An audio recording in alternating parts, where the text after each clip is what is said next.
Vegetable stock. It's a very simple technique. You've already done white stock, dark stock with a protein. So now you can learn how to make vegetable stock using, well, pretty much any vegetables you have lying around the house, any type of trim items, etc. There's just a couple of guidelines that you need to follow as far as making a vegetable stock. Let's get started. As you noticed, the vegetable stock we're making today has traditional mirepoix with the addition of garlic. I've also added in the recipe to utilize tomato paste with the sachet, and if you would like to do that, you may. However, if you would like to omit that and make your vegetable stock a white stock, that's also fine.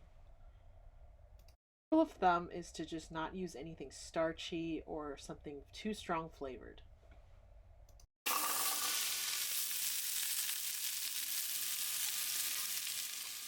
Because vegetable stock does not actually contain a protein in it as the main flavoring ingredient, we want to try to coax as much flavor from these vegetables as possible. So we're going to give them a really good saute, and we're going to get as much color as we can on the vegetables as possible. So I'm on a medium-high heat here, and I will be cooking this until it has changed in color significantly.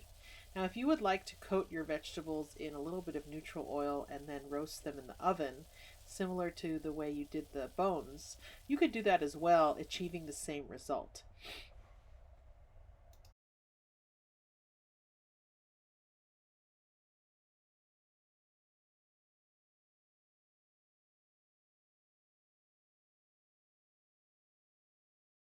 So I'm just sauteing my vegetables here, getting as much color as I can on them, and then you'll see in a moment the color that you're looking for before you add your tomato paste. You see how dark all of those things are, and all of that on the bottom is what we call the fond. That's that wonderful flavor that we will get from this stock once all of the liquid goes in and we deglaze the pan.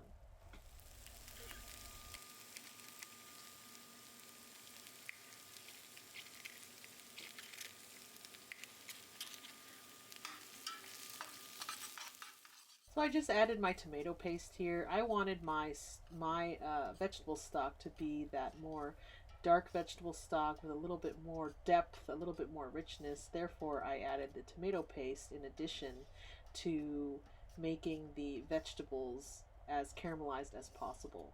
Now, if you use the white stock technique in this vegetable stock, you absolutely could by not sauteing the vegetables, not adding the tomato paste, and it will be a different flavor profile. You'll have a much cleaner, lighter flavor, but at the same time, you won't have as much flavor coaxed out from these vegetables. So it's really your choice to see what kind of end result you would like in your product.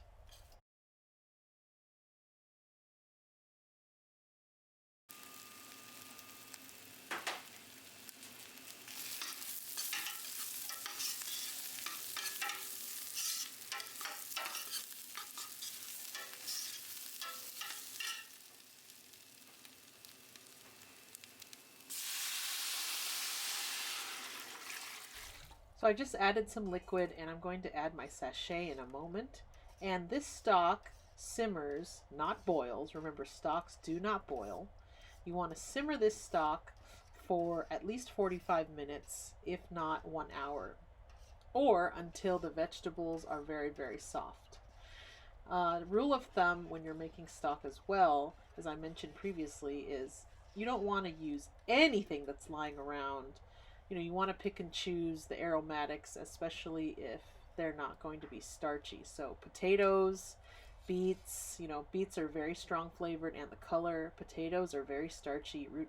Other root vegetables, maybe stuff like taro or cassava, those things are not good to actually make stock because of their starchiness.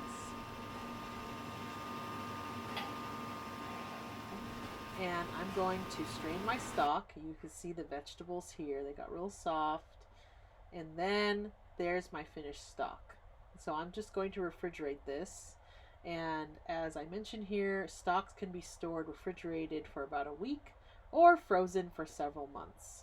Now, I hope that you utilize this week's stock activities to really inspire you to make stocks from now on, because it is really the most economical way to cook. You can control what goes into the stock. In addition to that, all of the ones that you are making do not have any added salt or sodium. Whereas when you buy stocks at the store, they will have added sodium for preserving, and sometimes flavor, sometimes yeast extract and other additives. So making it yourself, you know exactly what goes in it, and it's cheap because you just used whatever leftovers you may have. Have fun with this week and go stock crazy.